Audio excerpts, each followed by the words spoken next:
Tickets are now on sale for the first annual Icarus Festival in Rutherford, New Jersey. This will be June 8th to the 11th, featuring more than a dozen top-line speakers from the dissident left and right, including Max Blumenthal, Aaron Mate, Jeffrey Tucker, Michael Tracy, and many more, including Jack the Perfume Nationalist.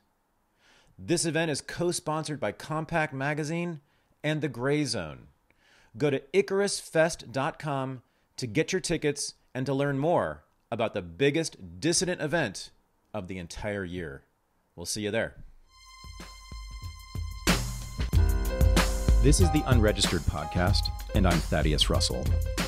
This is a show about ideas, people, and behaviors that are considered inappropriate, out of bounds, or beyond the pale. The things you're not supposed to talk about if you're a school teacher, a college professor, a businessman, a politician, a parent, a neighbor, or even a podcast host. These are the things you're not supposed to say or even think if you're a good liberal, a good conservative, or a good citizen. Each week, I'll interview a person who has something bad to say. They might be a journalist or a professor. They might be a porn star or a drug dealer. They might just be an ordinary person with an ordinary job who doesn't care about the rules of polite society. I'm not interested in breaking the rules just to be a troublemaker. I'm interested in people who break the rules of conventional thought and to expand the scope of what is possible to say in our society. I'm interested in people who make me think.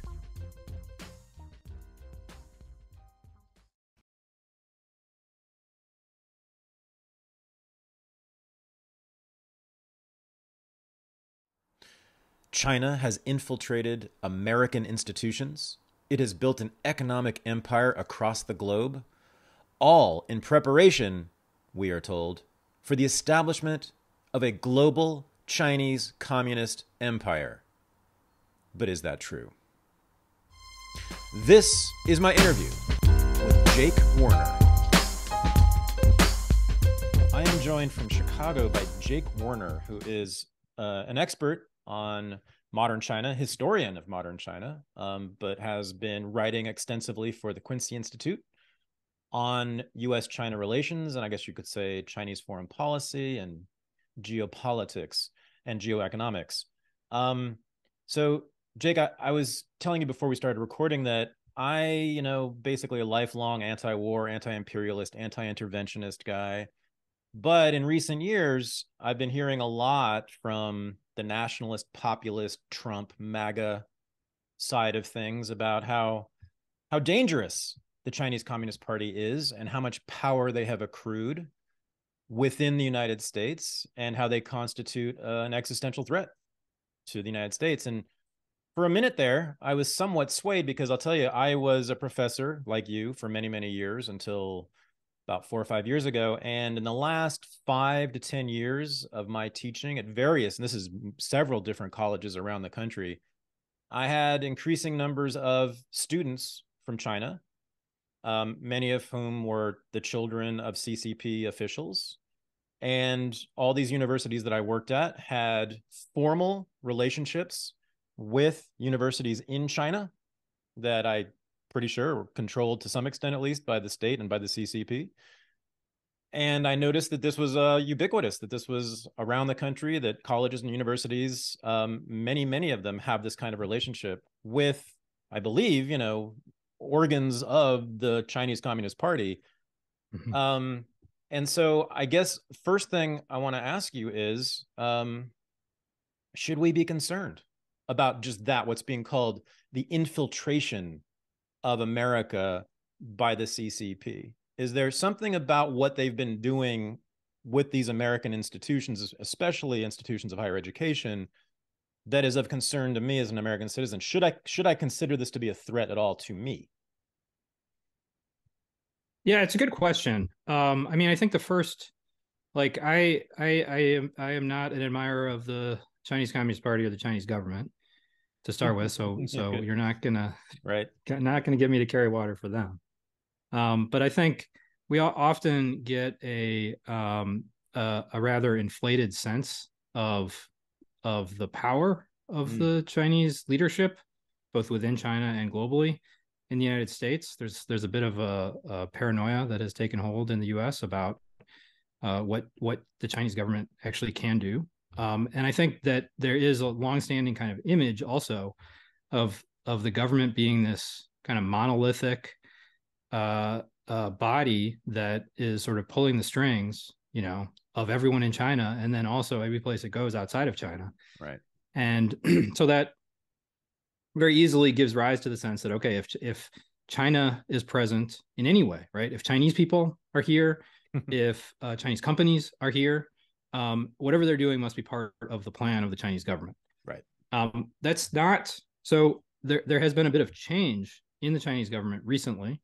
Under Xi Jinping, there's been a considerable centralization of power in Chinese politics, but it still has not gotten to the point that would confirm the fears of this monolithic, all-powerful Communist Party pulling the strings around the world. The thing that I think probably the thing that Americans need to understand the first thing they need to understand about China is that China is a extremely diverse, very fractured society. The Chinese government itself has all kinds of different competing interests pulling in different directions.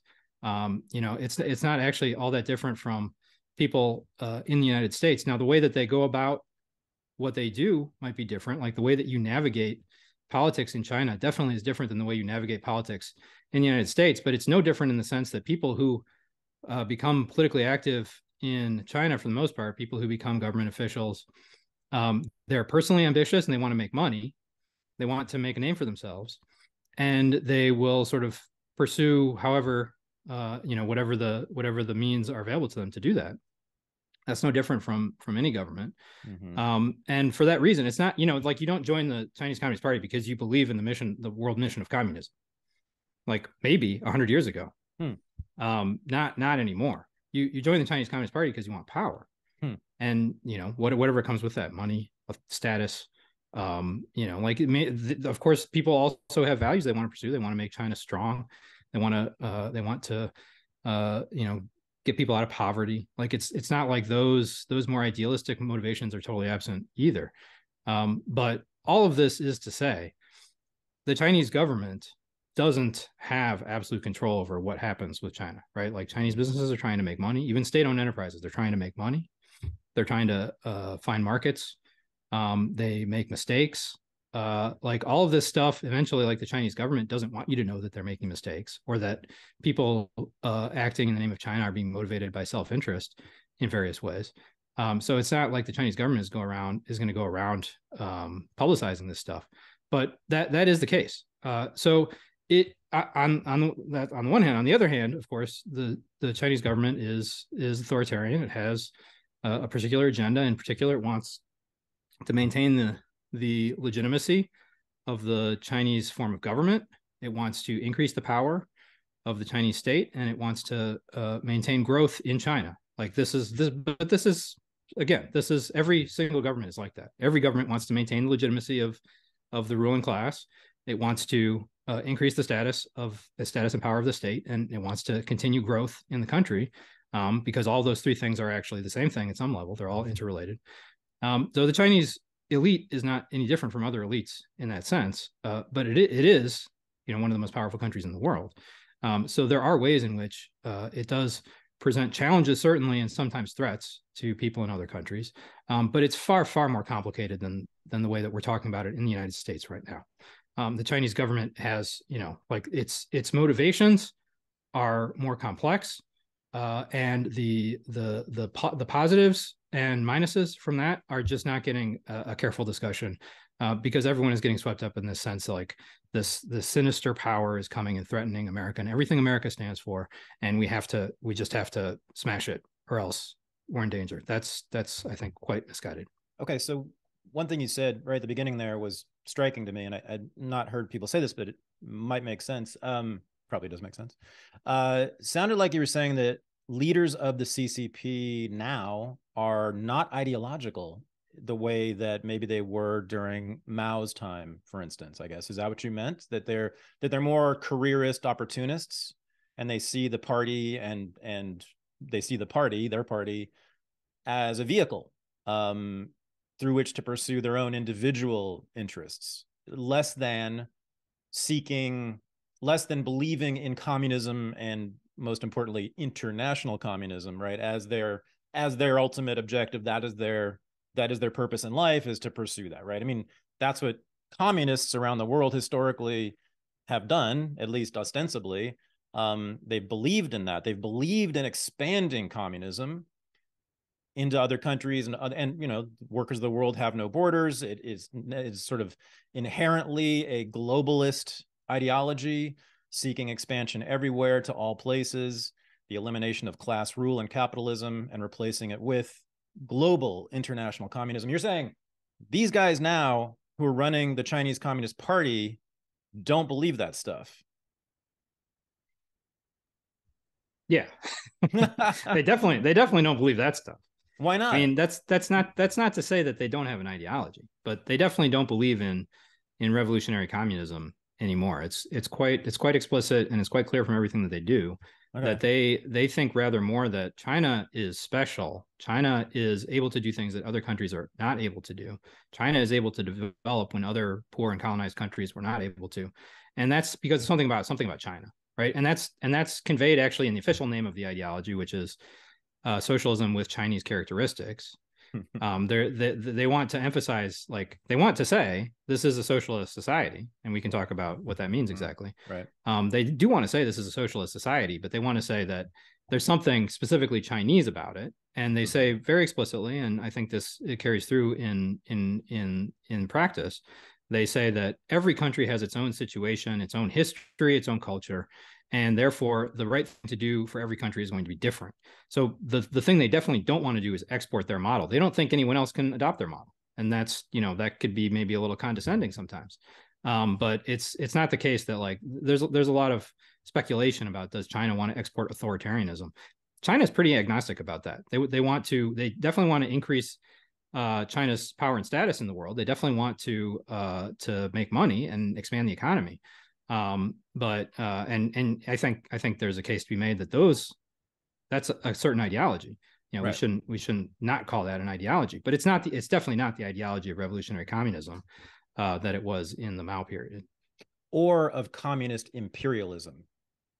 Yeah, right. Which is not to say that, you know, like, this totally, and there's, you know, there are huge extensive debates about what imperialism means. It's certainly the case that China wants to have power and status in the world. Yeah. And so that might involve exerting power against other countries to get them to do stuff that they otherwise wouldn't do. But again, that doesn't make them different from the United States or any other powerful country. So they're not interested in changing the culture of America? No. I mean, that's what most people believe, or many people believe, right? Many people. No, I think when Chinese leaders look at the culture of the United States, they see a morass, and they see these horrible conflicts. Like, they'll use the divisiveness in American culture and politics for propaganda purposes to make the case that, like, America is going around telling everyone they should be democracy. Well, look at America. Like, this is what democracy is like. It's chaos, and you can't get anything done. And, you know, like, so they use it for propaganda purposes in a defensive way, because they feel put on the defensive by the United States criticizing their authoritarianism all the time. Mm-hmm. But I have not seen any evidence that they have an agenda to change American society in any particular way. Was Mao and the Maoist generation of leaders, were they interested in exporting Chinese communism? Yeah, absolutely, yes. Yeah. Okay. So I mean, China was involved, but I mean, even this is a little bit more complicated, just because China was so incredibly poor at that point, and the vast majority of the effort of the leadership was focused on developing the country and engaging in internal political class struggle, what went under the name of class struggle internally. But particularly after the China broke with the Soviet Union, and this was sort of a gradual process that kicked in the late 50s, and really by the early 60s, there had been a permanent break between China and the Soviet Union. In particular, after that point, then China became quite active promoting revolutionary movements in the decolonizing countries that like both in opposition to the United States and in opposition to the Soviet Union. Right. So they had a particular kind of vision of like what the proper kind of revolution was, which they think they thought the Soviet Union had turned their back on, and they wanted to promote that kind of Right. anti-imperialist revolution in the third world. Right. Okay. So there haven't been that, as far as I know, too many Maoist insurgencies around the world. But I mean, there's one, I know of one very large one, which is in Peru, the Shining Path movement, which I know was Maoist, but did they get direct support from China? Do you know? I do not know. I mean, Yeah. there are a couple of major interventions. Angola was Oh yeah. a big one. China was involved in a few different countries in Africa. But there actually were quite a few movements in the 60s. There was this moment in the history of the Cold War where Soviet Union was pursuing détente, wanted to dial down, particularly after the Cuban Missile Crisis, wanted to avoid blowing up the world. And so they became less active, less assertive in their foreign policy. And that was the point at which that sort of coincided with a general disillusionment with the bureaucratic form of socialism that the Soviet Union practiced. And a lot of dissident movements around the world took inspiration from the Maoist critique of both like capitalism and the bureaucratic so-called revisionist socialism of the Soviet Union. And they said, okay, we're Maoists, like we're revolutionaries, but we're Maoist revolutionaries. So there were movements around the world, across Latin America, in India, in Nepal, just like Southeast Asia. There were a lot of places that were inspired by Mao's critique of both the U.S. and the Soviet Union, both capitalism and that form of socialism, that sprang up, and some of them became powerful. For the most part, China was not directly supporting them, but there was there was a sort of like a soft power active there, where a lot of people, a lot of dissidents around the world looked up to China, and subsequently, when they found out what was actually going on in China in that period, they became rather disillusioned. Yeah. Right. I grew up about 4 blocks from the chairman of the Revolutionary Communist Party, Bob Avakian, who was one of these movements you're talking about in the United States. Absolutely.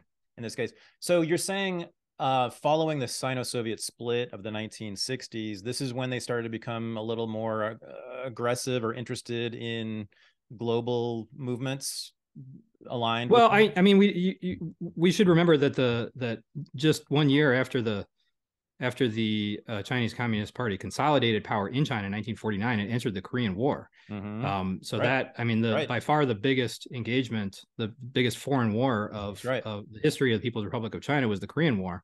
And that was, in part, was to protect China from an expansionary American imperialism. But it was also motivated by the sense that, like, we want to support the revolution in Korea.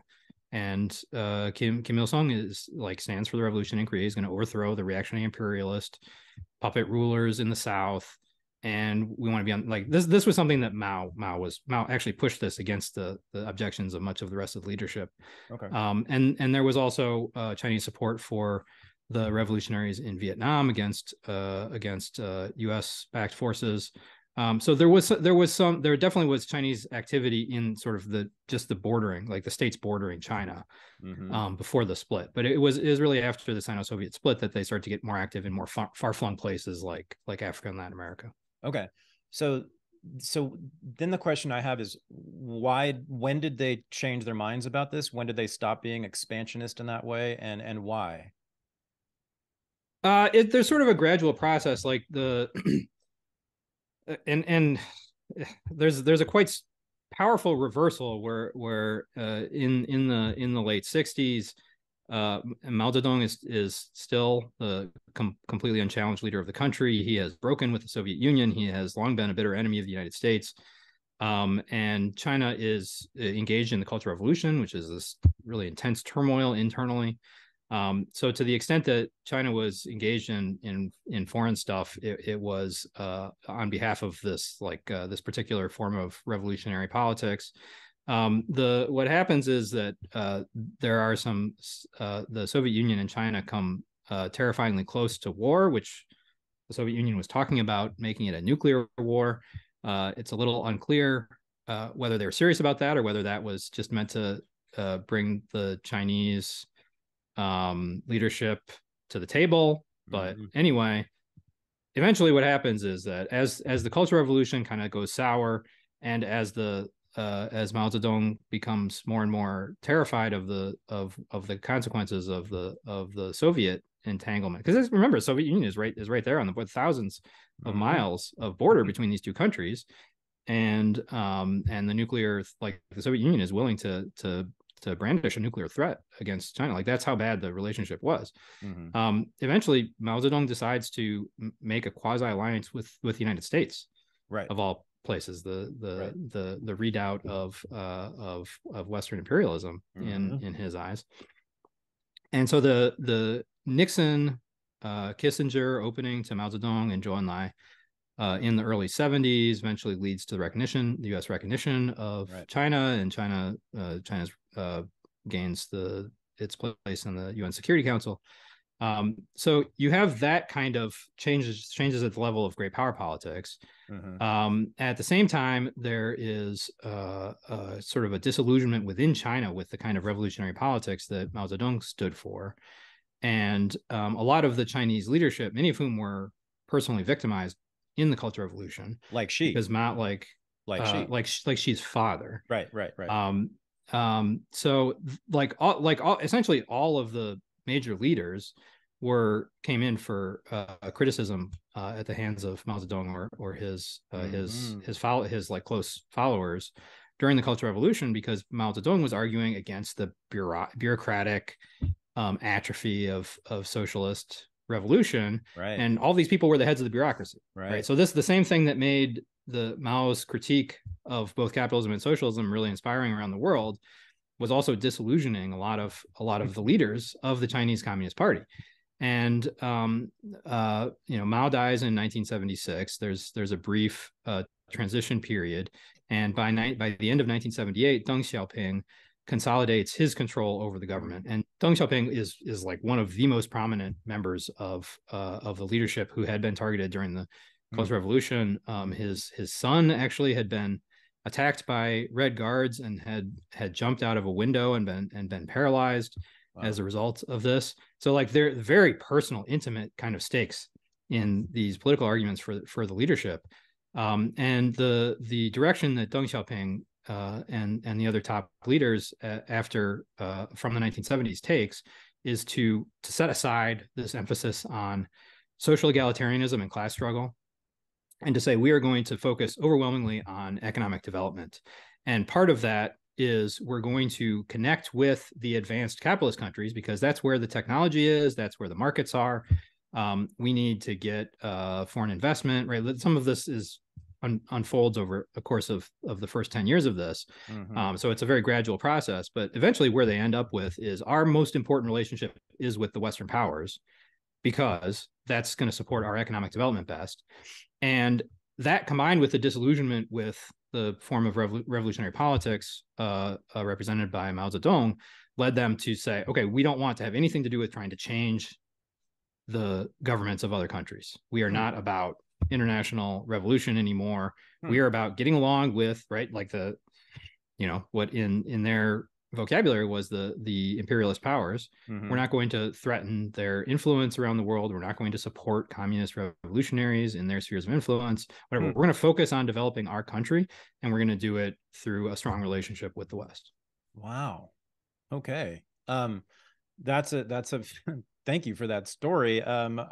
Just to add on to that, I think it's worth repeating, because there's a lot of people talking now about how stupid we were to ever have a friendly relationship with China that would support China's development, et cetera, et cetera. The United States and the Western powers more generally, they were getting something out of this. They're not going to support other countries developing for fun or out of the goodness of their heart. They were getting an ally against the Soviet Union in the 80s. Okay. This was the quasi alliance between the U.S. and China against the Soviet Union. That was the key fact of geopolitics in the 1980s. And the United States was completely on board with that, because they were really getting something out of it. The rationale changed after the collapse of the Soviet Union and the Soviet Empire in the late 80s, early 90s. And then it became more of an economic relationship. But Right. I think we need to be very clear. Like the U.S.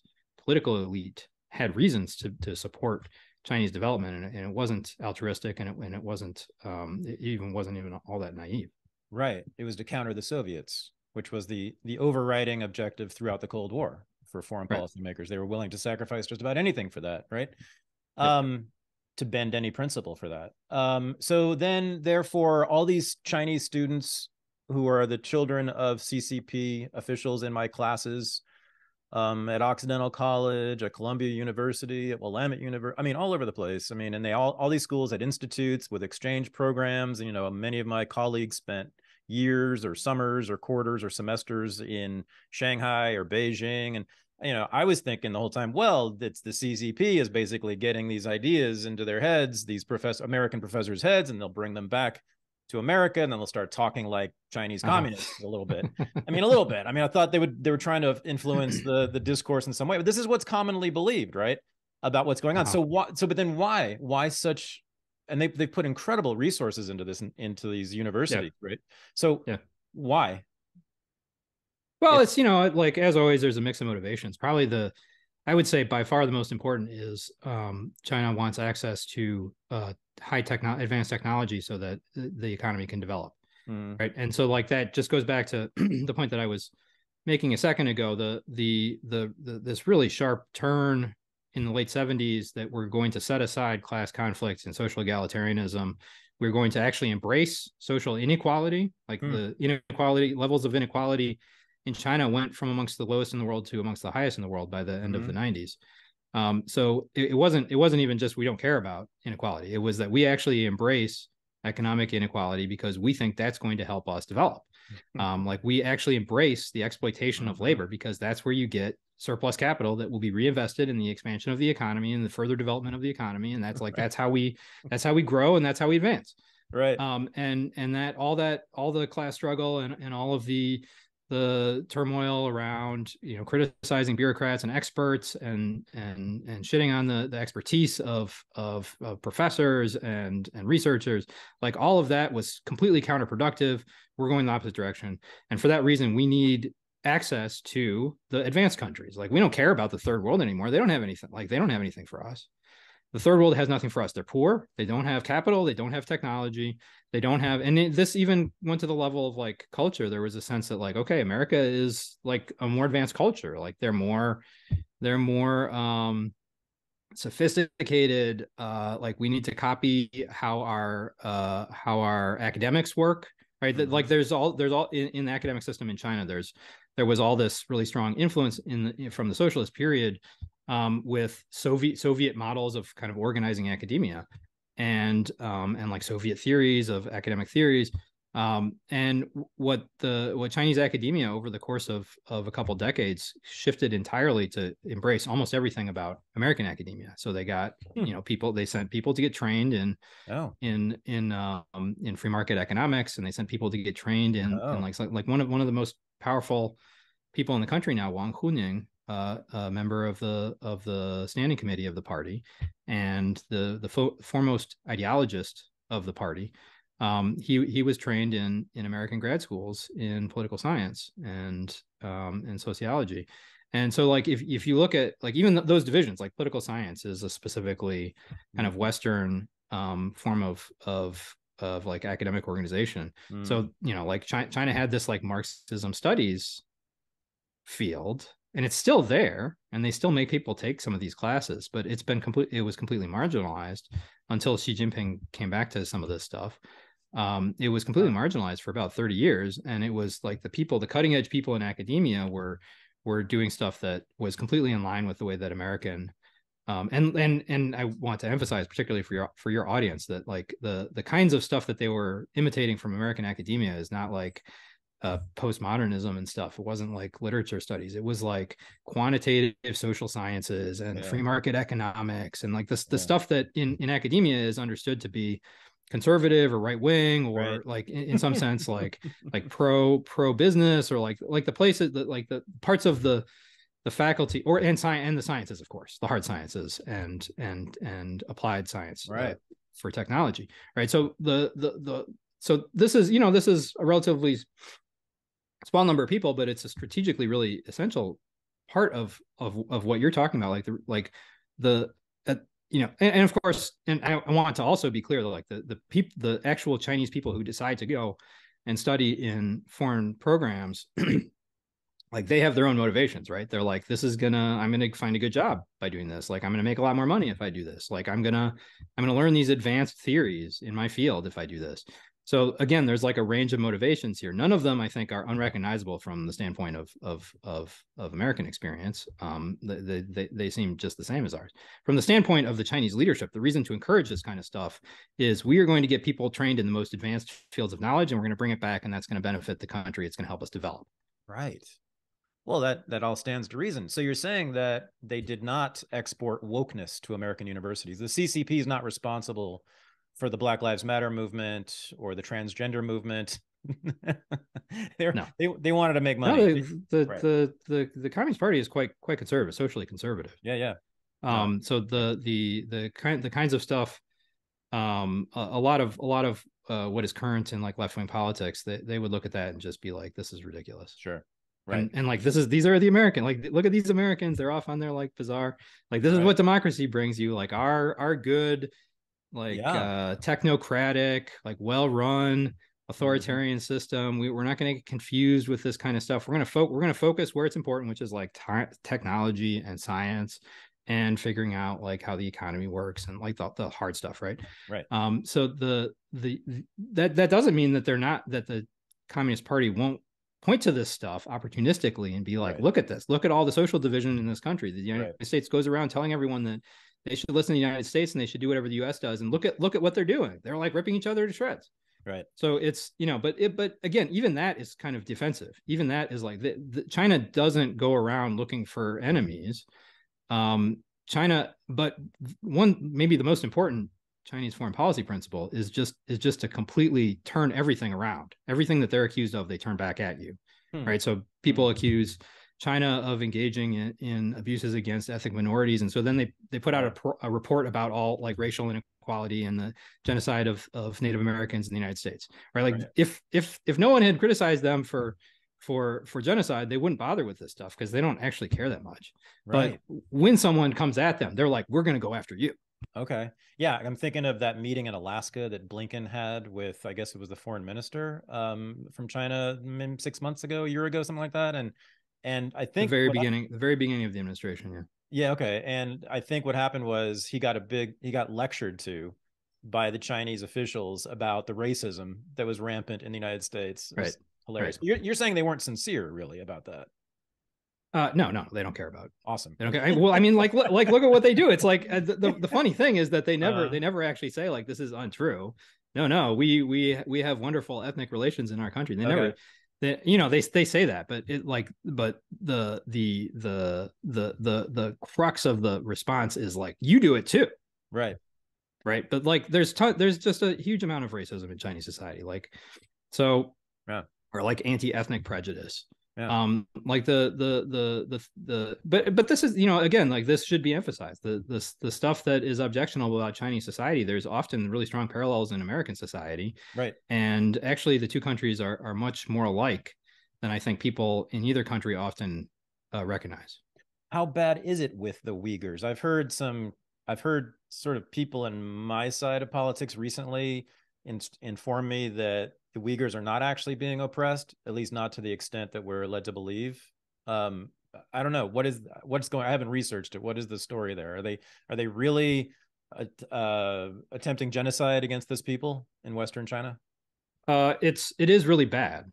Okay. It depends on what you mean by genocide. Yeah. I think most people, when they hear genocide, they think the systematic extermination of people, like murdering them. Right. That is not happening.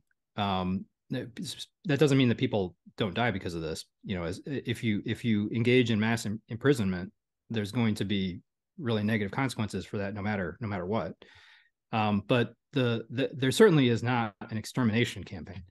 Okay. What is happening though is that, and this is an important change. Like another point that I want to emphasize is that Chinese society has changed really significantly in the last 10 years. coinciding with Xi Jinping's time in office, but not, I think, fundamentally because of that. Like, he is more the agent of deeper changes that are happening. But previously there was more of a sort of like a weak kind of multiculturalism in Chinese society, that like we all have our own ethnic identity, and you're encouraged to kind of learn like your own language. You're encouraged to think about like your culture. There is a recognition, like it's sort of official doctrine in the Chinese government, that there are 55 ethnic minorities in the country, and they're sort of defined by, you know, language or cultural practices or whatever. And the official policy was to not really embrace that enthusiastically, but to certainly to tolerate it, and to a certain extent allow space for that. And that changed really sharply in the early 2010s. And it has gone from that kind of acceptance of diversity, and even celebration of diversity to a certain extent. It has gone really sharply towards everyone is Chinese ethnicity. Like whatever the ethnicity is on your identity card, your real ethnicity is the Chinese ethnicity. And what that means for ethnic minorities is more or less forcible cultural assimilation. Okay.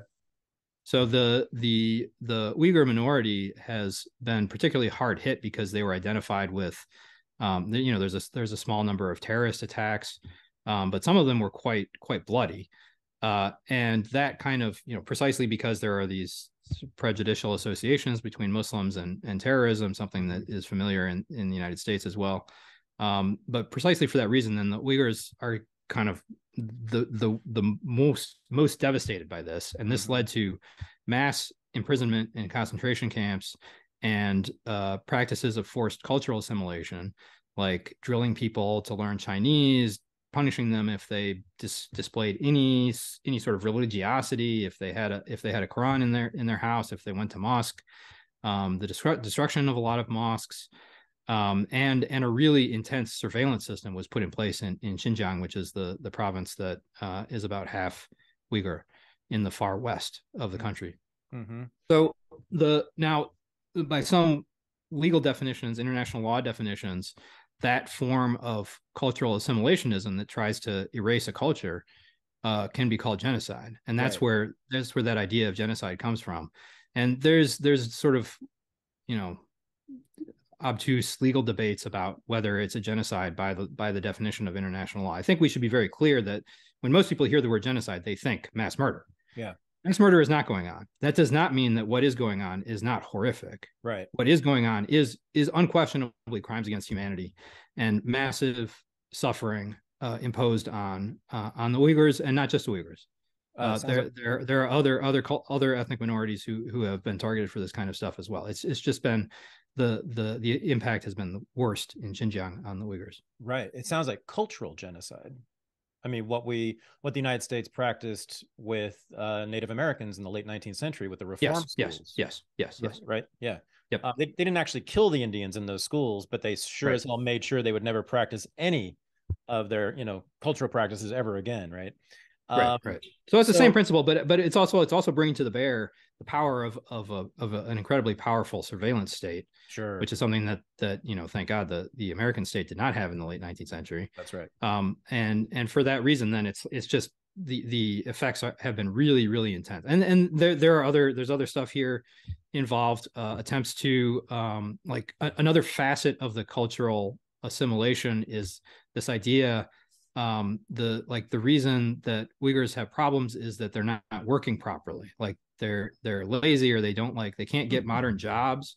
Yeah. And so the way to fix these problems with Islamic extremism and with the cultural disillusionment of Uyghurs with Chinese society, if we force them to work in modern jobs and learn modern skills, that's going to fix everything. So that's where the discussions of forced labor come from. That's also a feature of this stuff. So like there's a range of coercive practices that are being engaged here. I think there's no question that they're deep violations of any sort of humane society or the human rights that are codified in international law. There's no question about that. Yeah. Again, it sounds a lot like American Indian policy. back in the Yep. back Yep. then. So back to Chinese foreign policy, which is what most of us are concerned about or should be concerned about, I think, who live outside of China. So the Belt and Road Initiative. Well, let me just say one more Yeah. thing on that, because I think like the way that the discussion of the abuses against ethnic minorities in China has been playing out in the United States is to say, look, this government is horrible, and therefore we have to have a great power conflict with this country. I think that is exactly the wrong response here. Right. That great power conflict is going to ultimately the source of these problems is an exclusionary kind of nationalism, an intolerant kind of nationalism, the sense that like everyone has to be unified in this country because it's the only way we're going to survive in international competition. So what is the pursuit of great power conflict going to do socially to China? It's going to exacerbate all these things, right? Like that's like U.S. antagonism is not the source of these problems, but it can make them worse. Okay. And if we run into full scale great power competition, great power conflict between the U.S. and China, that will make the worst impulses worse in China. So like those of us who are horrified by these practices, we need to think carefully about what the United States can do, practically speaking, and not simply as an expression of the repugnance we feel for this stuff, unthinkingly run into something that actually makes it worse.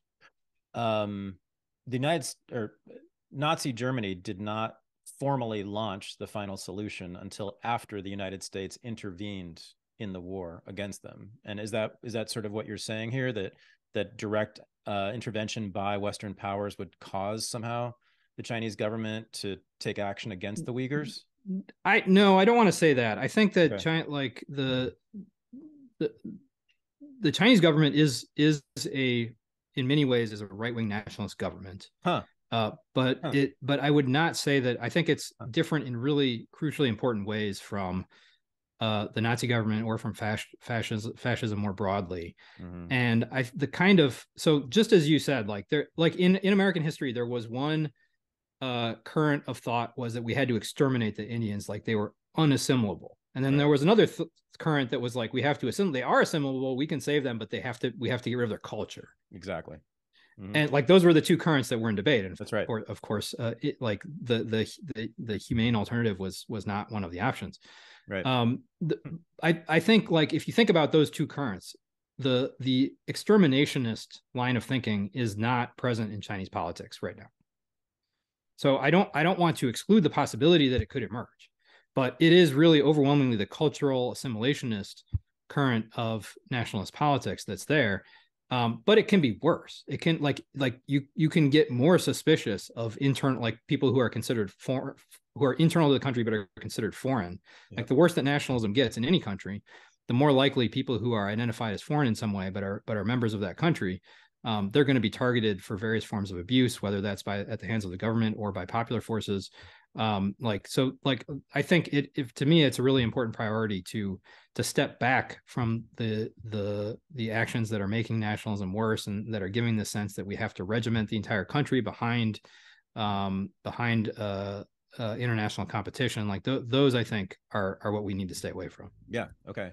But again, it's intervention by foreign powers tends to stoke nationalism, right? I mean, we saw this with Japan and the United States in the 1930s and 40s, right? I mean, that's the rise of the nationalist faction in the Japanese government grew every time that Roosevelt imposed a new embargo on Japan, right? And they just kept growing and growing, and it became the war party, and then we had World War II. So and it goes exactly the same way too, right? Like people in China who are nationalists, they will be upset that the United States is trying to restrict Chinese power in some way. And so they'll be like, we have to push back. We have to show the Americans that we're not going to take it. Right. And they push back, and that leads to nationalism in the United States getting worse. Yes. Right. Like it doesn't actually, like both sides are like, we have to deter the other side by showing them that we're not going to take it. And that never leads to deterrence. That leads to escalation. Yeah. Right. Totally agree. So Belt and Road Initiative. So and this goes back to, you know, the intentions, the motivations of the CCP here. So Belt and Road Initiative, how many countries is it in now? It's in Asia, it's in Africa, it's in even Europe now. How many countries? Dozens. There is no like official list. So we Oh, really? yeah, there's, you know, like people have signed agreements, but like a bunch, it's kind of a big heading that the Chinese government has thrown out there, and then everyone is like, we're gonna fit our project under this heading because that's gonna like get us financing, or that's gonna get us government approval for this or that, or it's gonna get us publicity. So it's you know, I want to let you ask your question, but I think the first thing to say is it's not this like top down sinister plot of the Chinese government to reshape the world. It's literally a million different agendas, all kind of like moving around each other with some friction, sometimes aligned with each other. Like there's just a lot going on with it. And Well, if we think about it in this monolithic way that it's being talked about in Washington right now, we're just not going to understand what's going on. okay, but it is most certainly an attempt to reshape the world. I mean, quite literally and physically, right? They're building infrastructure across 3 different continents in dozens of different countries. Yep. Now, Yep. these countries haven't been forced into it. In fact, they've been quite enthusiastic about these deals, which they often, Yep. Chinese government does it for free, right? They build their airports or their ports or their freeways or their airports. Well, they don't do it for free. Or they do it for, I mean, the host country has no net loss, right? Am I right about that? I mean, like one of the like the Western development institutions will often give grants, or the UN agencies will give grants. Chinese government very rarely gives grants. It's almost always loans. Okay. And part of the thinking is we want to get our money back because we're not in this to give away money. But another part of the thinking is giving away money. And again, this is, you can sort of see the social conservatism of the Communist Party here. If you give money away, then people are just going to like throw it away. Right. If you make them pay it back, that's going to encourage them to work and care about it. So that like basic kind of like work ethic kind of ideology, that's something that's operating here too. Okay, but I thought I had read, maybe this is wrong, that many of the countries have defaulted and the Chinese have not demanded payment. Is that right? Well, you know, it's one of those situations where if you owe the bank $10 and you can't pay it, you're in trouble. But if you owe the bank $10 trillion and you can't pay it, they're in trouble. Right. Like what happened was, the China was flush with cash. It's export. So this is the first decade of the 21st century. The export engine of growth just takes off, and there's huge amounts of foreign currency coming in as a result of all these exports. And China, and this just kind of builds up as because for economic reasons, China didn't want to let the currency adjust as more foreign currency flowed in, because that would have undermined their export advantage. So all this currency is coming into the country, and it's just kind of sitting there in bonds. Like the government buys bonds with all this foreign currency, and government like treasuries, right? Like bonds don't make a good return. You don't get good interest on government bonds. So they have all this foreign currency, and they're like, we should do something with it. We want to get decent returns on this. So they start taking it and investing it abroad, and in particular, they're investing it in poorer countries, in Southeast Asia and Central Asia and Africa and Latin America, because those are places that will pay higher returns. Like these are riskier bets. In the early 2010s, there's a lot of these places have been battered by the global financial crisis in 2008, but they come back really quickly because there's a huge amount of Chinese demand for their exports, like a lot of raw materials, a lot of like copper or iron ore or oil. A lot of these places are primary goods exporters, and so their economies recover pretty quickly after the global financial crisis, and they're willing to pay higher interest rates. At the same time, it looks like a good bet because the economies are growing really well. So the care with which these loans were dispersed was not very high on the part of Chinese lenders. Okay. And you know, there's a couple of different like categories. Some of these are about securing access to oil or to iron ore or something. Some of these are, and that's more a state-driven projects. Some of these are about building roads, about building airports, railroads. That's really about making work for Chinese companies that had developed really powerfully because Chinese development was so successful internally. But then they were looking for more markets, right? Like you've got these companies that can build infrastructure really cheaply, but the demand for this stuff is slowing down in China, and so they started looking to foreign countries. And one of the things the Chinese government said to itself was, we can give them financing to build the roads and the railroads and the airports and the electricity plants, and these are things that those countries want and need. Yeah. And will increase the status of China in those countries, Yeah. and these will also create contracts for our companies. So win-win, right. like it's great. Oh yeah. No, I get why they like. Yeah, I get why they so like. There's so China had a huge amount of money to kind of just throw around, and it did it. It made sense at the time, but then what happened first is that the Chinese economy itself slowed down, and that was what was providing a lot of growth for many of these countries. So, there was China came very close to a serious economic crisis in 2015, and after that, then Chinese growth really slowed, and that led to a really sharp drop in growth in a lot of these countries. And then you get the pandemic. Right. And so as a result, and the pandemic is just devastating to these countries, partially because of the pandemic, but also partially because the rich countries took care of themselves and prevented the poor countries from recovering from the pandemic, because the rich countries were prioritizing themselves. So as a result, then a lot of these loans have gone bad. Okay. And just in general, there was a lack of Chinese oversight. Essentially, if a government said, we want to do this project, the Chinese government would be like, okay, here's the money, right? And a lot of these governments were interested in doing projects that were not smart projects. They were like good for the political careers of the people who were taking out the loans, but they didn't make economic sense, or the prospect of them paying off long term was pretty bad. And then when economic growth dropped, then there was just no way to pay it back. So now we're experiencing all kinds of defaults as a result of the poor lending practices of a decade ago.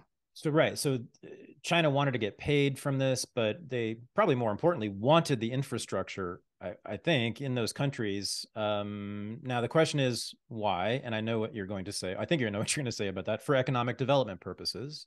But let's just think about this for a second, from the perspective of the paranoid Trump voter. So if you look at a map of the Belt and Road Initiative, right, you will see freeways stretching from the Pacific coast of China to the Atlantic coast of Europe, and then deep into Africa, so that you can, I think, literally drive from Lisbon, Portugal to Shanghai on roads that have been built basically by the CCP.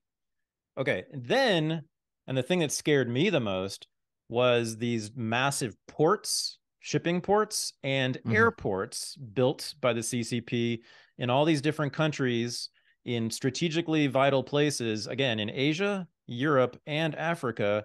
So I'm thinking, and why isn't Jake Werner concerned about this? I'm thinking the Chinese Communist Party can put its warships in those ports and can put its bombers and fighter jets in those airports, or at least use them in a military conflict with maybe us.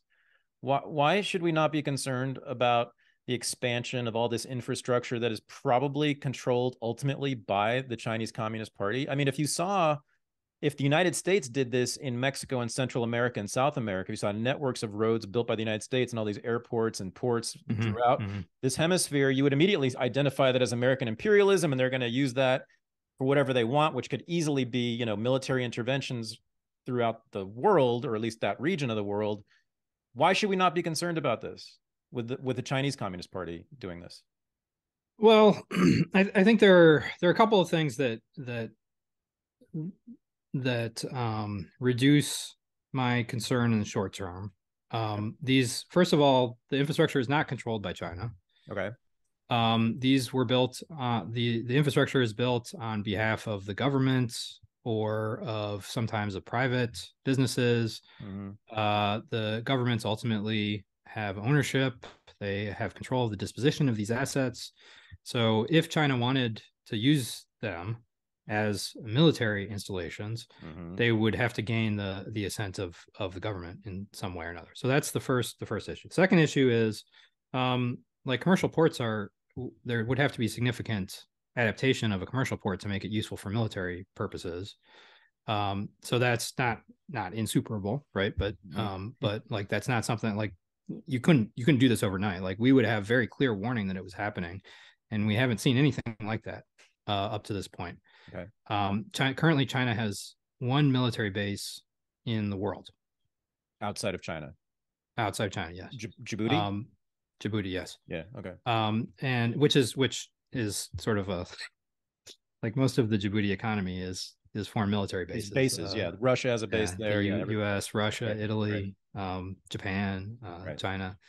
And there has been some reporting on the possibility of a base being built in Cambodia. Okay. But still, this is two bases compared to, hundreds. 500. It depends on how you count, right. Like what you define as bases or whatever. But like whatever, U.S. military installations around the world are in the hundreds. Yes. And there is no possibility of China matching that anytime soon, or even having a tiny fraction of that anytime soon. Right.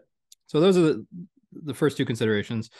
I think I worry though that it like and remember that the U.S. didn't have this basing network prior to World War II for the most part, right? Like like U.S. had bases in its colonies, in the Philippines and Hawaii and some places like that. But the vast majority of these bases was built up over the course of decades. Right. And the reason for that was because the United States had decided that to pursue its interests, it had to establish this network of military emplacements. My concern is that right now, China doesn't feel like they need to have a military presence in other places to secure their interests. My concern is that American hostility will increasingly convince the Chinese leadership that they do need to have a military presence around the world to pursue their interests.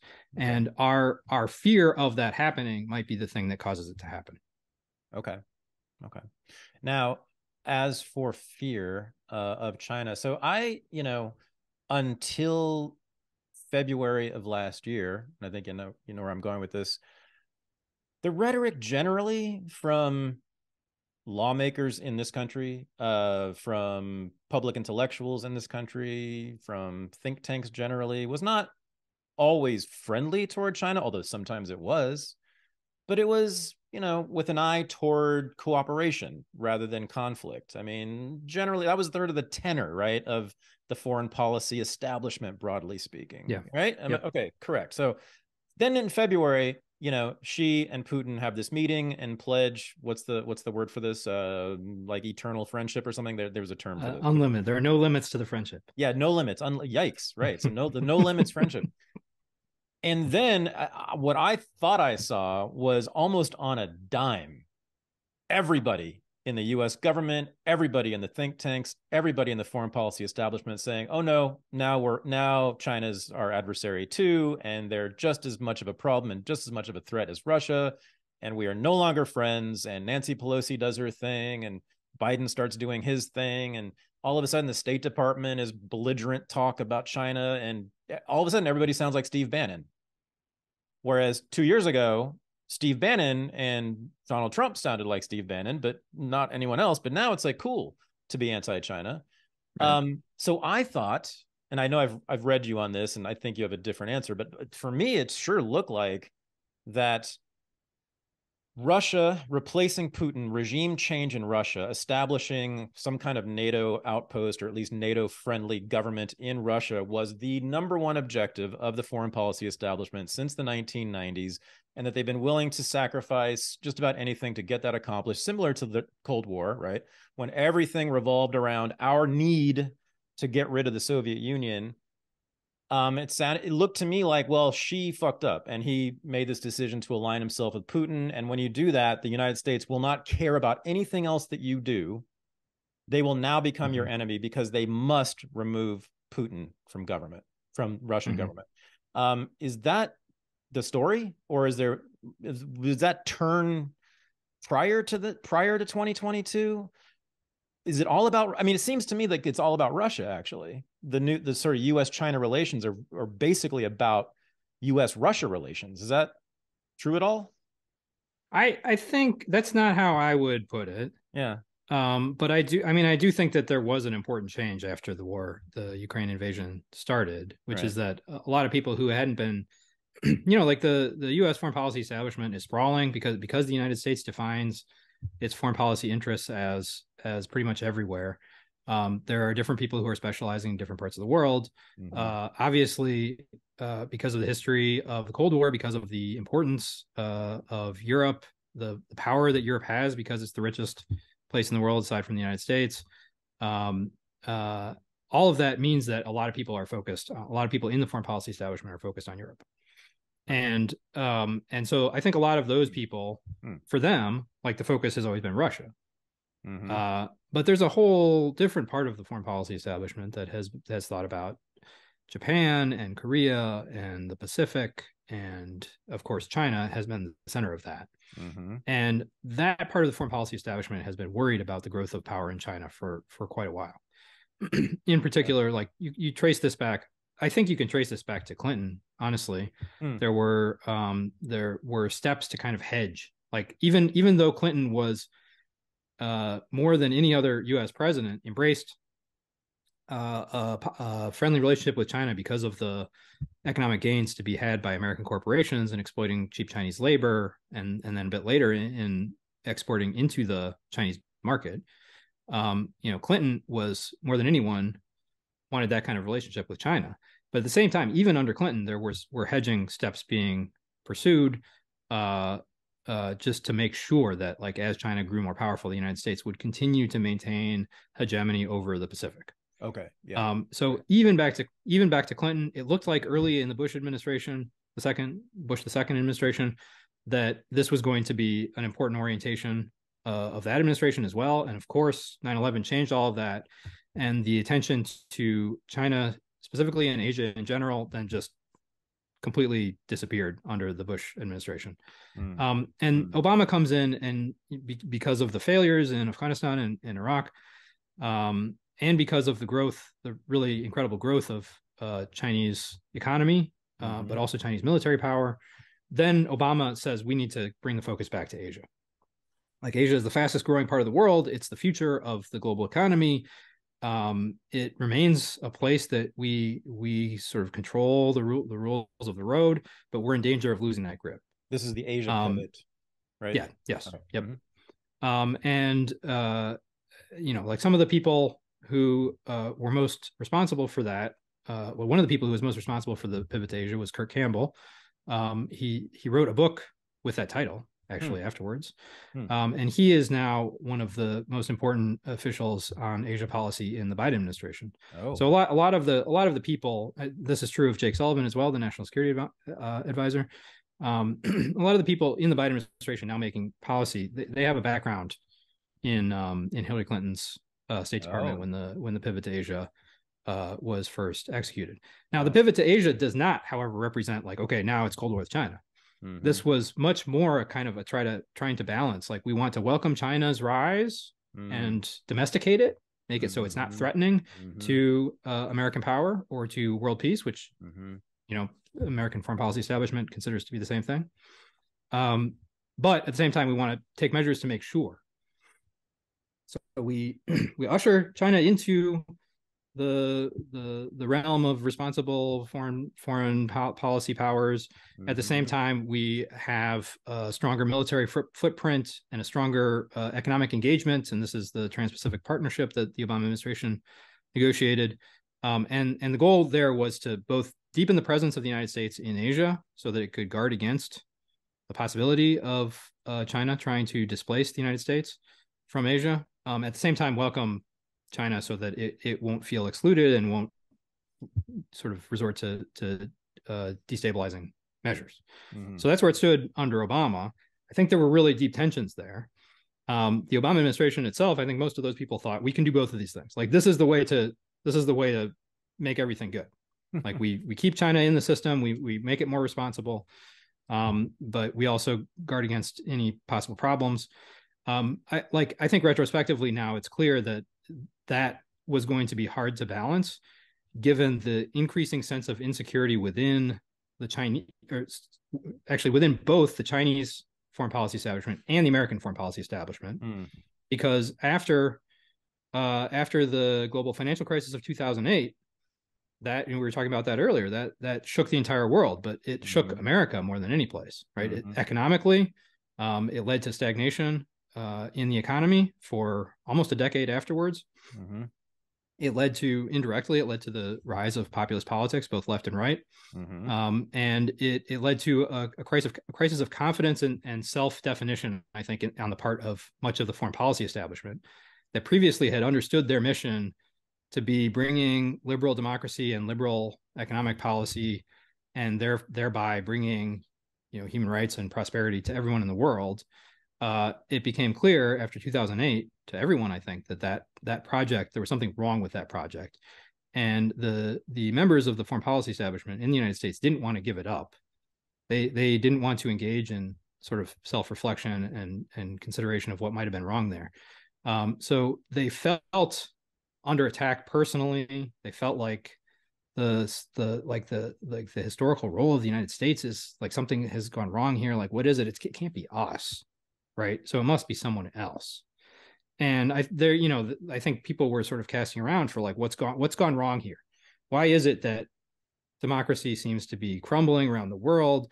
Why is it that our economy doesn't grow right anymore? Why is it that our people are rebelling against us and saying that their leaders and their experts have no credibility?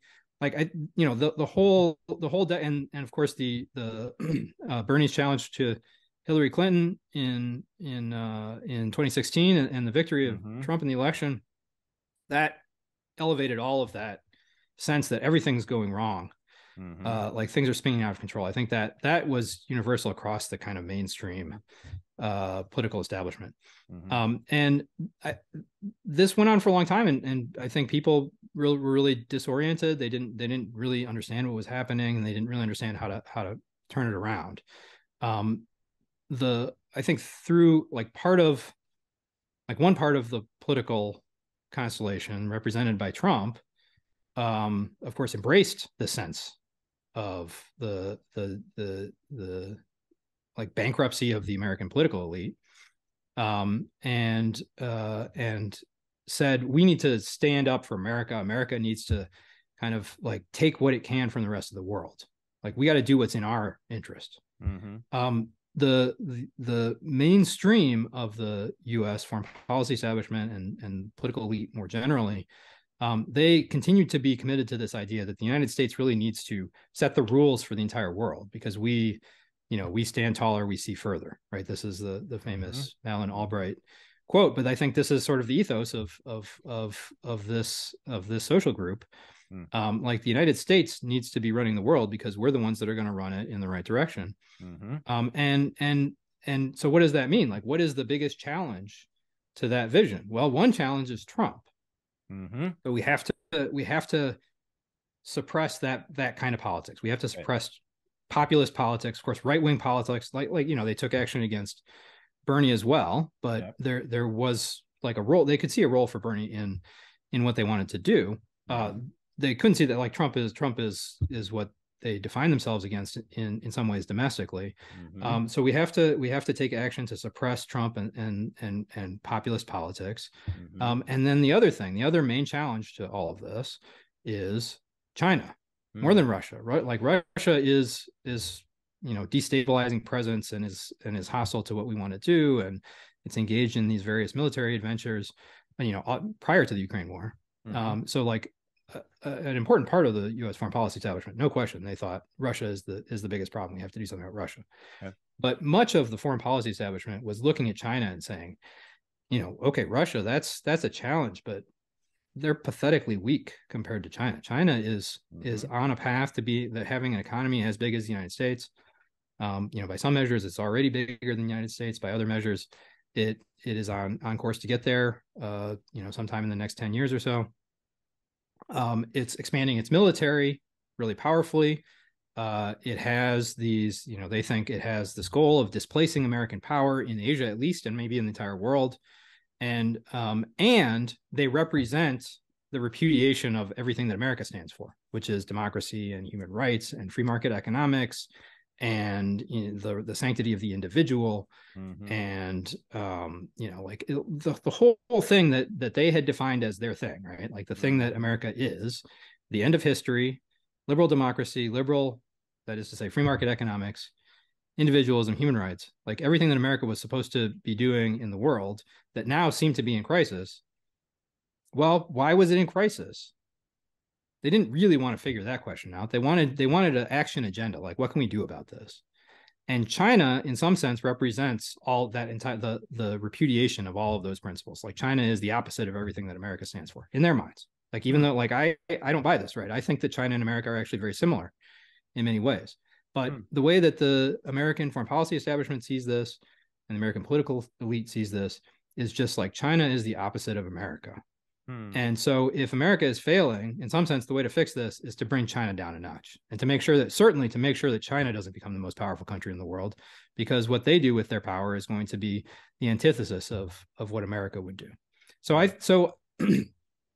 don't want to say that, I think that there were important members of the Biden administration and important members of the foreign policy establishment who were primarily focused on Russia, and certainly Russia represents a challenge to American power in a much more direct way because it's willing to invade another country that the U.S. had taken on as a quasi-client. And China has not done anything like that. China, in fact, since 1979, there has only been one military engagement that China had with a foreign country in which anyone died. That was a brawl at the top of the Himalayan mountains with Indian sort of border troops, where they were beating each other with rods and stuff. Like there wasn't even shots fired. They just beat each other to death. So a couple people died there, but that is literally the only people who have died in an engagement with foreign power in the People's Liberation Army, the Army of China, since 1979 when they invaded Vietnam, right? And that sort of like marks the change in U.S. or in Chinese foreign policy towards non-interventionist and focus on development, all this stuff. So under Xi Jinping, Chinese foreign policy has become much more assertive, but nonetheless, China's not engaged in any foreign military interventions aside from like maybe you could call some of these border conflicts an intervention of some sort. But the kind of interventions that we think of as Americans, China's not engaged in anything like that, and in sharp contrast to the United States and in sharp contrast to Russia. But nonetheless, because China is seen as like a symbol of everything that is the failure of America, and because China is so massively, massively powerful, then very large parts of the foreign policy world see this as the real problem, and they say as much. Like when Blinken gave his big China policy speech, he said that quite explicitly. Yeah, Russia is a problem, but China is the real problem because it's so powerful. Okay, so but you see the origins of this pivot against China in 2008. In the financial crisis, in the recession, and right, that's the origin. Yeah, I think the origin is there in some sense. The origin is there because the American foreign policy establishment defines its role as hegemony over the entire world. Yes, like you could say that's the origin at some level. But I think the real inflection point where we start to see the relationship start to disintegrate, and where we see the like sort of the roots of the current confrontation, which is not to say it could have gone in a different direction if we had but I don't think that if Hillary Clinton had won the 2016 election, I'm not so sure that it would be so radically different from today, because she was also moving in the same direction of seeing China as a threat. She under her the State Department began the pivot to Asia, which was about perceiving China as a threatening in some sense. And so I don't know. It's it's hard to say. Like things could have gone in a different direction, maybe, but nonetheless, it's the case that I think once the U.S. foreign policy establishment began to have this kind of crisis of confidence in their own role in the world, China was going to come into this sooner or later. Right, but when China established its alliance with Russia, that was it. There was no going back. I think that massively intensified all of these like these things that had been in motion. Yeah, that consolidated it, and now you see everywhere people are like, well, Russia did this, so therefore China's going to do the same thing. even though in my analysis, Russia and China are radically different societies. Like the way that they work, the way their economies are structured, the way that the leadership works, Sure. the ideology, their interests around the world. Like it's hard to imagine more different societies when you start looking concretely at the things that define these things. But at the level, at the very simplistic, it's about democracy versus autocracy. America's a democracy. China and Russia are autocracies, so therefore they must be the same thing, and so therefore they're going to do the same things, including like invading their neighbors. And because there's this dispute over Taiwan, and because the People's Republic claims sovereignty over Taiwan, so then that sets up a almost perfect comparison for thinking about it in this way. Well, I had Alexander Dugin on the show about a year ago. Oh, yeah. And, his argument is a counter to yours in that he's saying that actually there is a natural alliance between China and Russia as part of Eurasia. And he, of course, wants to establish a Eurasianist bloc, which is exactly what's happening, lo and behold. Not that Alexander has direct ties to the Kremlin, but he's certainly, influential in Russian politics generally. And so we're seeing kind of a realization of some of his dreams here. And so let's talk. Well, I think it's worth making that point. Like even though I said like these are radically different societies, there are important parallels between them. Yeah, they are both authoritarian, and for that reason, they have been denounced by the United States for decades. Yeah. Right. So that sense of grievance against the United States, that the United States is being unfair and hypocritical. Yep. That makes them the same in some really important way, and that is what has made it possible for the alignment to emerge. Is because they both see themselves as being wronged by and threatened by the United States, right? So it's the U.S. critique of authoritarianism, of the failure to respect human rights. It's the U.S. support for protest movements that overthrew governments in the region, mostly former Soviet states. So that was more directly threatening to Russia and to Putin. But China's in the same region. Like China, like some of the countries that the color revolutions happened in were in Central Asia, very close to China. And a very powerful defining feature of the Chinese leadership's thinking about how the world works is that in 1989, Gorbachev let Russia disintegrate, and China stood strong and crushed the protests in Tiananmen Square. And that's why China is powerful and prosperous today, and that's why the Soviet Union is gone and Russia is pathetically weak. Like that is the thinking of the Chinese leadership, right? And so when they look at these protest movements that had U.S. support and that successfully overthrew governments, they see that as like, okay, this is and of course the United States was very enthusiastic, not officially, right? Not George Bush the first during the Tiananmen Square massacres because he wanted the business opportunities, but just American culture and like American culture in general, even to this day, remembers the Tiananmen Square protests and the massacre so vividly. And for the Chinese government, that is a defining moment in which we did the right thing, and if we hadn't done the right thing, then our country would have disintegrated, right? Like so, this disconnect is really important, and the inability for the leaderships in the two countries to see things through the other's eyes, that like sets up the possibility of a kind of anti-U.S. alignment between the U.S. and Russia. So if we go further down the road towards U.S.-China conflict, that alignment with Russia is going to get stronger and stronger. Yeah. It's not going to be without tensions because the countries are so different. Yeah. But as long as each of them considers the United States to be a really serious threat to them, they're going to be more deeply aligned. Right. Well, as Zbigniew Brzezinski said in 1997 in the Grand Chessboard, whoever controls Eurasia controls the world. And so I think that both, U.S. foreign policymakers have known this for a long, long time, and that therefore they fashioned their policy around that, trying to control Eurasia, or at least keeping it somewhat contained. And then the Russian and Chinese governments have seen the same thing. It's like, oh, well, if we can get together, we will control the thing that controls the world. So makes sense to me that they're fighting over it. Now, I have been simultaneously thrilled and scared by the emergence of this new bloc, by BRICS and by the SCO, the Shanghai Cooperation Organization. So it looks to us non-experts like China and Russia are establishing their own NATO, and their own EU, basically their own economic bloc, and more threateningly, military alliance with the Shanghai Cooperation Organization and others. But is this is the unipolar world done? Is this over? I mean, it's what I've been saying on Twitter for several months now. I mean, are we now in a whole new world where China and Russia will basically control one large swath of the earth and the US will control the other swath? I don't think we're there yet. We're not there yet. Yeah. The question is whether we're kind of inalterably on that course now, or whether we could go in a different direction. Yeah. Okay.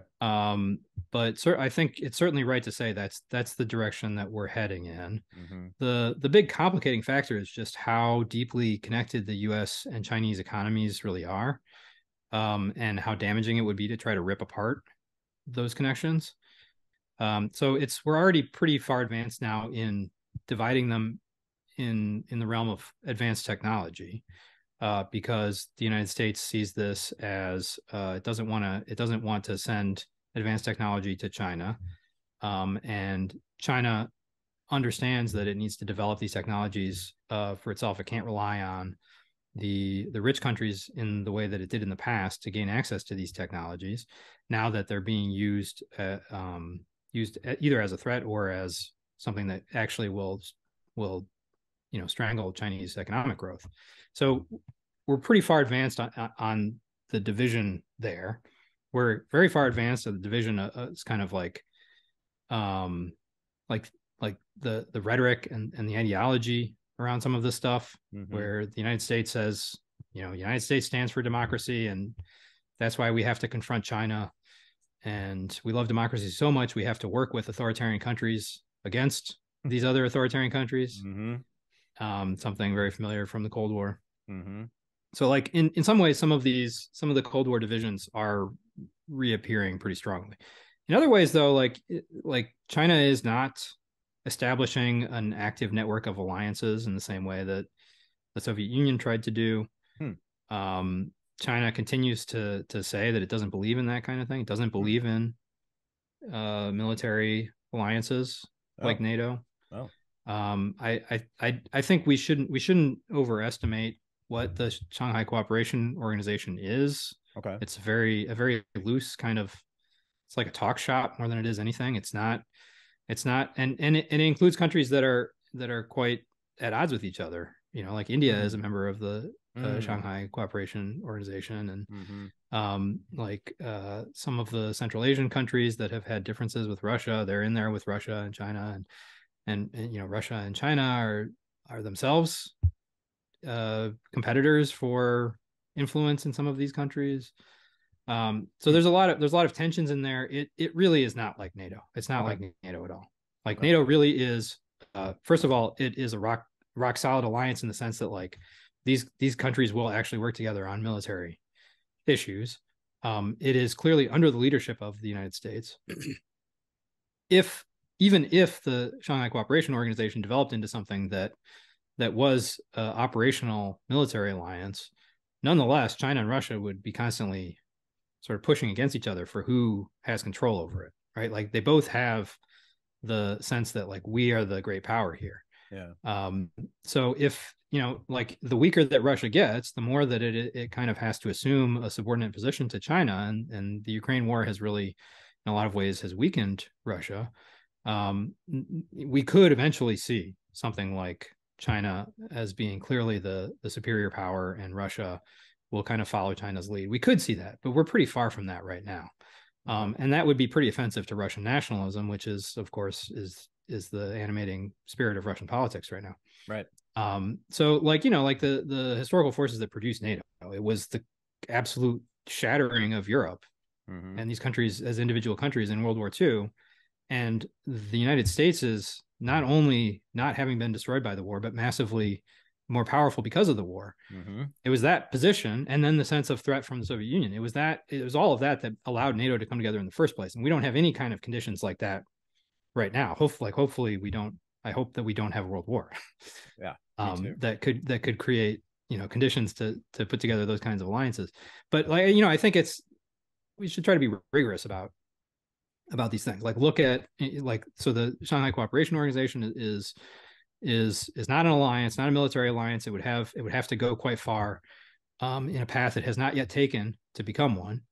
By the same token, the BRICS is maybe a little bit more meaningful as an organization, but even there, it's not, it's not like a free trade area. It's not, it's not, they don't even, like, and again, like this, like China and India, remember the one place that Chinese troops have lost their lives was in a border conflict with India a few years ago. China and India are two of the five countries in the BRICS there. So the BRICS is Brazil, Russia, India, China, and South Africa. There are ways in which these countries have aligned interests and can work together, but there are equally important ways in which their interests do not align, and sometimes they are in conflict with each other.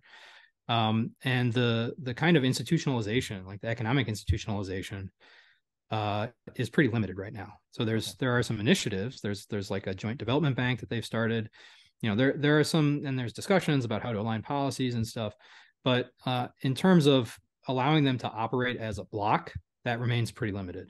Okay. Right. So what we're seeing right now is the U.S. is clearly creating a geopolitical bloc. It's getting its allies on board with confronting China. That's definitely happening, and that's pretty far advanced because unlike Trump, Biden has made that a priority, right? Like Trump was constantly offending and scaring U.S. allies. Biden has said, I'm going to come in, I'm going to get the allies on board, we're going to confront China. And so in that sense, Biden has been much more effective at getting us closer towards a serious conflict between the U.S. and China, because if you get all the most powerful countries in the world and get them on the same page in terms of confronting China, obviously that's going to make China feel pretty upset and afraid. Right. And Biden has had a pretty successful record of getting those out. I mean, there's still tensions, like Biden administration is trying to tell semiconductor manufacturers in places like Japan and Netherlands, like stop selling into your most profitable market, which is China. Like people aren't happy about that. So there certainly are tensions within these alliances, but Biden has made quite a bit of progress in kind of persuading and strong-arming the G7 and NATO and the EU into getting on the same page in terms of trying to contain Chinese power and trying to restrict the ability of Chinese economy to grow, trying to signal to China that if it were to invade Taiwan, that would be completely unacceptable. Like there's an agenda that the United States is pushing here to confront China, and it has got its allies on board pretty well. Okay. The question though is what China wants to do. China has not yet made the decision, okay, America is our enemy. We have to orient our entire foreign policy towards foiling America and towards countering America. That has not yet happened because China's interests are so fundamentally connected with its access to the global economy. And that is both the thing that has stabilized things to a certain extent thus far, and it's the thing that could, if things break down to that point, that could make China quite powerful, is because it is such a powerful economic player. It is very attractive as a partner to other countries. So if the US and China get into a conflict and force other countries to choose, it's quite clear where American allies are going to go, but it's not clear at all where the rest of the world is going to go. Right. And that, like these are poorer countries. Obviously, the American allies are the richest countries in the world. They're the former imperialist powers that grew rich in the 19th century, which itself is worth noting because when you get all the former imperialist powers together to confront China, that really exacerbates Chinese nationalism, which is all about how we were victimized by imperialism. 100 years and we were made weak. Yep, exactly. Right. So I mean that it's threatening to China at a practical level. Obviously, if you get the most powerful military and economic countries in the world together against it, but it's also threatening at an ideological and symbolic level.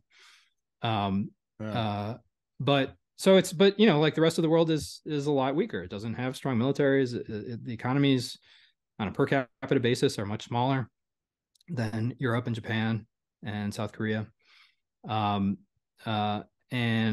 it's not clear how this would come out, but a lot of these countries would be really, really hard pressed. I think the point to make here is that the vast majority of the countries in the world, even including US allies, don't want this conflict to happen. Right. The United States seems really committed to it. So it might happen. But the vast majority of the countries in the world including U.S. allies who have really profitable relationships with China often, or like South Korea, are right next door to China and don't want to end up in some sort of military engagement. Countries in Southeast Asia, Indonesia is obviously the biggest country in Southeast Asia, and they have said very clearly, do not get into this conflict. We do not want to have to choose between the U.S. and China. We want to work with both of you. Wow. And pretty much every third country is like that. Don't force us to choose. We want to work with both of you. And the U.S. response to that has been a little weird. It's been like, we're not trying to force anyone to choose. We're trying to offer you a good choice, right? Which is the same thing as you have to choose. You're not the idea that, okay, well, countries don't have to choose because the U.S. and China can live together. Like, that idea is not out there. Right. Yeah. The good choice is us. Join us. Right. So a couple more questions. One is sort of a technical one. The Shanghai Cooperation Organization, I know you said it's not as nearly what NATO is. Do they have an Article 5? Do they have a mutual security agreement? There's no guarantee that they must come to the aid of member nations in the SCO. No. Okay, awesome. No, it's really sort of it was put together as a way to coordinate on things like terrorism initiatives, right, to sort of manage potential border conflicts. The degree of commitment that these countries have to each other is very limited. It's more of a try to coordinate and talk to each other kind of. Okay. All right. We have to finish by talking about Taiwan, of course. What's the question I have for you? I don't know. How do we avoid this? Who's at fault? What's the proper course of action? What should we be worried about? What should we not be worried about? I mean, every day for months now, I've been hearing from multiple sources, media outlets, that this is on, and military conflict is inevitable. And yes, in fact, they've been saying it's inevitable for a long time now. Not just the big China hawks, but kind of mainstream media has been saying this. So, Jake Werner, give us you are a Secretary of State and Secretary of Defense and the President of the United States all rolled into one. You're the king of the world now. What would you do? Oh my God. You're the king of the United States, I should say. I'd probably shoot myself. Yeah, me too. But if let's say, I mean, what are your prescriptions? This is what you do for a living. You're a policy prescriber. So what do you prescribe here? Right. I mean, I think at some level, everyone's at fault, because what we're stuck in is a spiral. It's an escalatory spiral. Each side, so again, like I said earlier, each side trying to signal to the other, like, don't mess with us. We have to make them back down, which in the euphemistic language of foreign policy is called deterrence. So we're going to try to intimidate them into not doing the thing that would be threatening to us. And when you do that, the other side is like, they're trying to intimidate us. We got to push back even harder. Right. And so this goes back and forth, but it doesn't just go back and forth. It goes up and up and up, increasingly in a dangerous direction. Right. And it's at a level of kind of, like ship movements and the expansion of missile fleets and stuff. It's also at the level of ideology and popular nationalism, where each side is like, the other is entirely to blame. We're totally blameless. The other side is bringing us into this dangerous situation. And the other side is totally wrong about this. And rather than recognizing that we're caught in this feedback cycle, this vicious circle towards conflict, people are more invested in trying to denounce the other side and say, my side is right. So that's very dangerous when you're caught in one of these escalatory spirals. The thing to do would be for both sides to just chill out a little bit, because neither side wants war. The United States definitely does not want war. This would be, after decades of destructive wars that led to the discrediting of the American foreign policy establishment.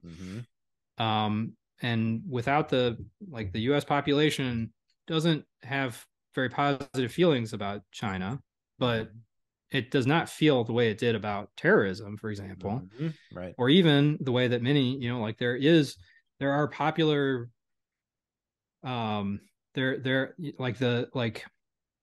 threat that China poses to the United States is not felt very strongly by most people in the country. Right. right? So a lot of people in Congress are trying to change that. They're trying to say everything that's going wrong in your life, that's China. Right. You lost your job, that's China. Your friend OD'd on fentanyl, that's China. You got sick from COVID, that's China. Like everything is going wrong in your life, that's China. Right. That's what Congress is trying to say right now. But it's not working all that well. The challenge of China is felt to be kind of distant by most people, right? So if we suddenly got into a war with China, the popular support for that would be relatively weak. And that is a lot of people in Washington recognize that, and they say this is a problem. We got to figure out how to get people. We have to like raise awareness about how dangerous China is, so that people will support what we want to do with China. So the U.S. does not want to be in a war.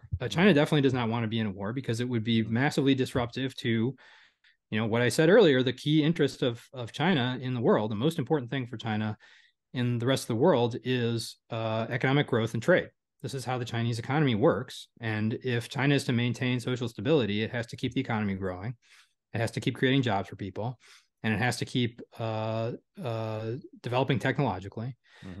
This is if China were to invade Taiwan or even engage in some kind of military exchange with Taiwan, this would be just so massively destabilizing to the global economy. It would lead to horrible fallout with all of the major markets that China relies on in Europe and Japan. It probably would bring the United States in. That would probably bring Japan in.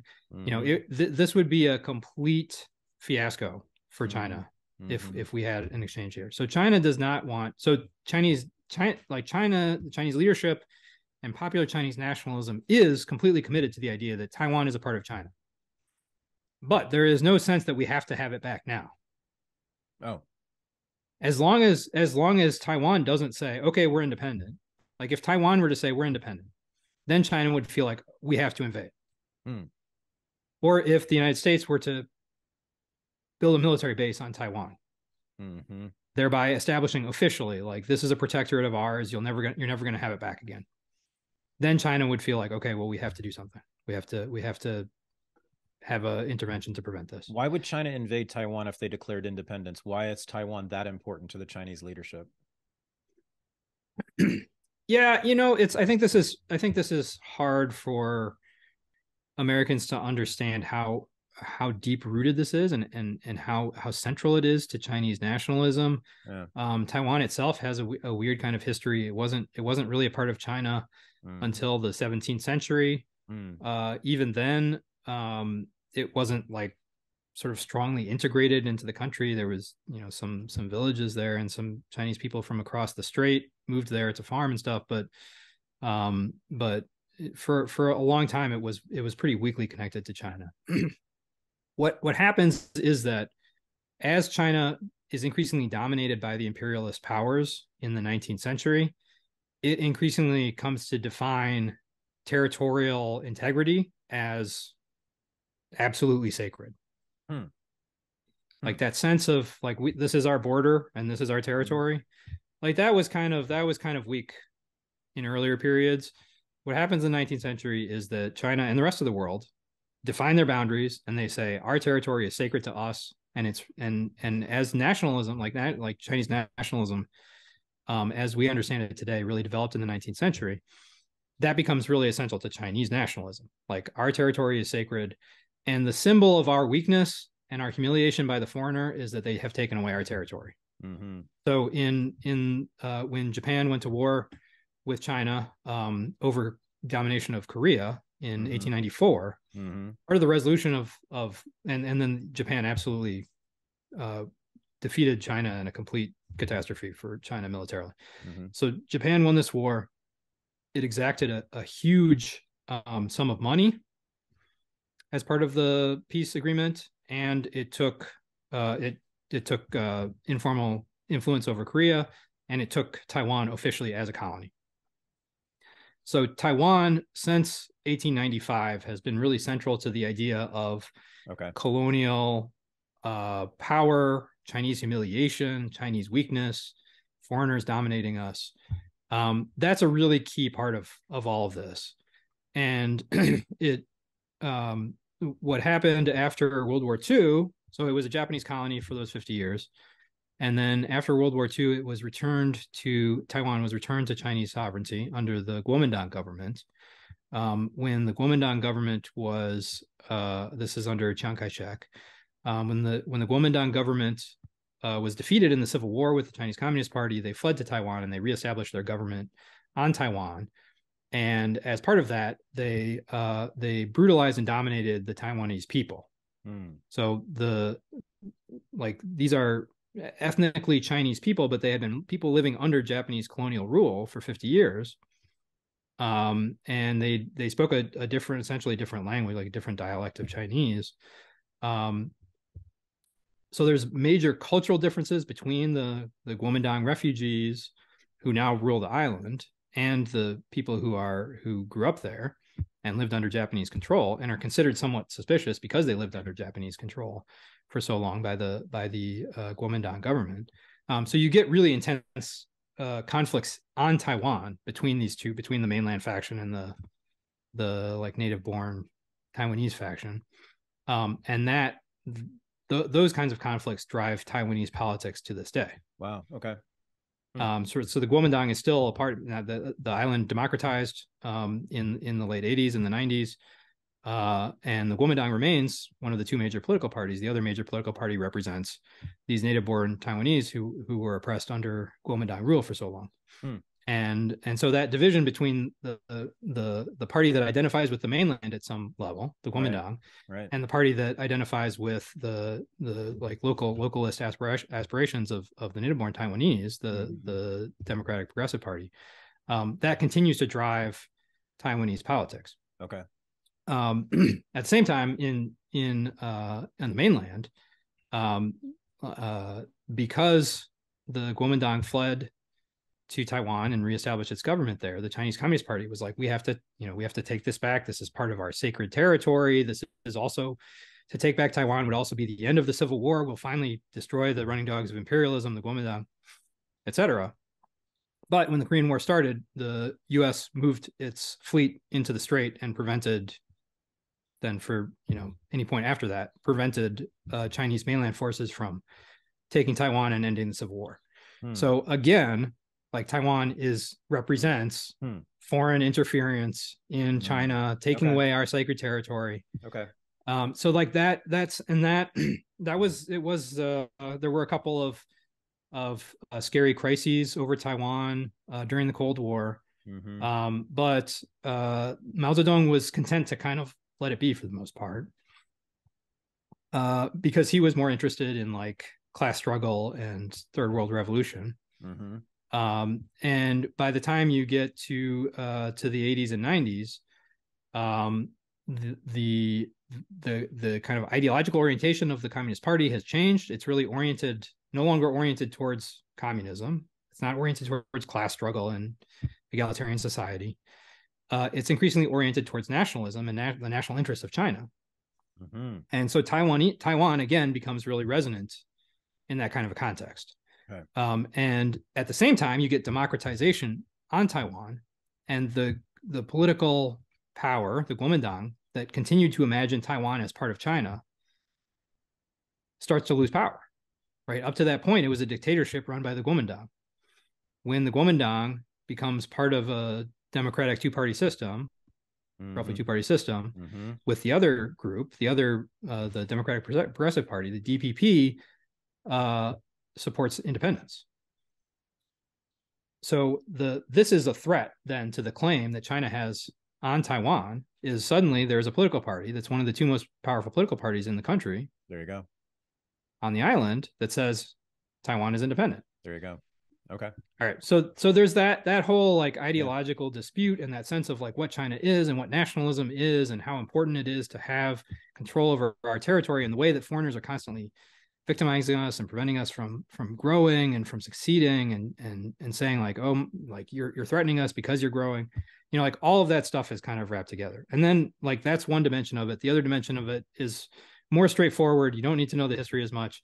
If China ever wants to project military power beyond China, and the United States controls Taiwan, that will be impossible. Yeah, right.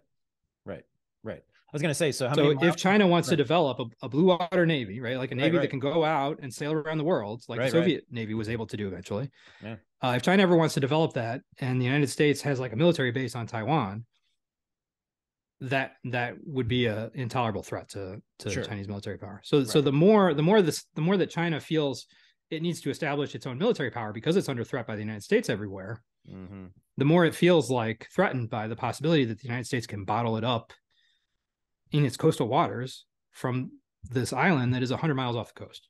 100 miles, right? It's 100 miles. The Taiwan Strait is 100 miles wide. So, and the pro-independence movement, represented by a political party in Taiwan, is closely allied with the United States, right? And certainly if they took power and Taiwan went independent, there's no doubt that the United States would be stationed there, right? I mean, does anyone doubt that? I mean, well, up to this point, the United States has been very careful to be like, we don't challenge the idea that Taiwan is a part of China. I know. Like the U.S. has never endorsed that idea. They've never said, we think Taiwan is part of China. They have said, we recognize that people in both the mainland and on Taiwan think that Taiwan is part of China. Right. And which is like a little untrue. Like there's a lot of people on Taiwan who do not think that. Right. But that's like a diplomatic fiction that has allowed peace between the U.S. and China for decades. Right. And so to get back to your original question here, the thing that we have to do is we have to allow that weird and at some level dishonest, but nonetheless really, really valuable. One of the most, like the thing that has guaranteed peace between the two most powerful countries in the world for decades. We have to allow that to survive. The one China policy. Policy. Yeah. Like that idea that the U.S. is not taking a position on this issue. The U.S. is not supporting independence for Taiwan. If Taiwan wants to get back together with China, that's totally fine. If we lose that sense of ambiguity, that's the U.S. side, and then the Chinese side is we're not going to force this issue right now. We're going to let it go indefinitely. Right. So that's the substance of strategic ambiguity that has kept peace between the two countries for decades. Right. And if we lose that, then we lose peace between the two countries because Taiwan is this is not like a marginal thing. Like where the border is drawn with India, that's something that you can have a conflict over, but it's not the core of Chinese nationalism. But Taiwan is the core of Chinese nationalism. Gotcha. Right. And which, like I'm not an enthusiast for Chinese nationalism, so that doesn't make me happy, but that is something that we have to deal with. And rather than making the hold that Taiwan has in Chinese nationalism even stronger by making China feel insecure and humiliated, we should avoid doing that. And we can. Like, there's no cost to avoiding doing that. We don't have to rip up this policy. We're not going to gain anything if we do that, and we're not going to lose anything if we preserve it. So the key here is for everyone to cool down and just recognize that we don't have to threaten each other, because actually it is in the interest of both sides to not have a world-spanning conflict where we both devote our entire societies towards sabotaging the other. And that's the direction that we're going in right now. Right. Okay. Well, I like it. I like your prescription a lot. I have to think about it some more, but I can tell you this: I have learned a whole lot in the last 2 hours. And I want to just thank you for that. And I think my audience has too. And I hope that you will continue to inform, all the debates around this issue. I think you're an absolutely essential voice here, and I hope you get more media attention too. So, Jake, thanks for coming on the show. And thanks so much. Best of luck. Yeah, absolutely. Okay. Have a good day. This is the Unregistered Podcast, and I'm Thaddeus Russell.